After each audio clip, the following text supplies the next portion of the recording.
அன்றைய காலகட்டங்களில் பார்த்தீங்கன்னா தமிழில் கன்னடத்தில் நிறைய படங்கள் எடுத்த மரியாதைக்குரிய இயக்குனர் பந்துலு ஐயா அவர்கள் ரொம்ப ரொம்ப தங்கமானவர். அவர் என்ன பண்ணுறாரு, ஒரு காலகட்டத்தில் அவருடைய படம் பார்த்தீங்கன்னா ஒரு முக்கியமான படம் வந்து தோல்வி அடைந்து விட்டது. கடுமையான பொருளாதார நெருக்கடி, சிக்கி தவிக்கிறார்.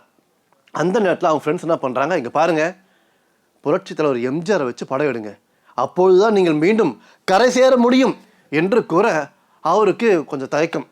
எப்படி போய் அவரை போய் பார்க்கறது பேசுறது அப்படின்னு யோசிச்சுட்டே இருக்காரு. இதை அறிந்த மக்கள் திலகம் எம்ஜிஆர் என்ன பண்ணுறாரு, பந்துலு அவர்களை வர சொல்லுங்கள் அப்படின்றாரு.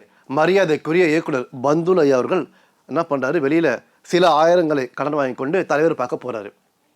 தலைவர் இன்முகத்தோடு வரவேற்கிறாரு.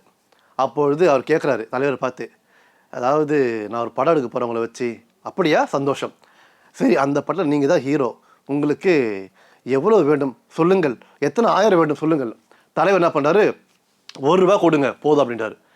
அன்றைய காலகட்டத்தில் பார்த்தீங்கன்னா தமிழ் சினிமாவில் ₹1 என்பது லட்சத்திற்கு சமம்.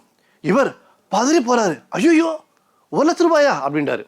தலைவர் என்ன பண்ணுறாரு, இங்கே பாருங்க பந்துலு, பயப்படாதீங்க, பதறி போகாதீங்க, அதாவது நான் கேட்பது வெறும் ₹1 மட்டும்தான் அப்படின்னு சொல்ல அவர் நெகிழ்ந்து போனார்.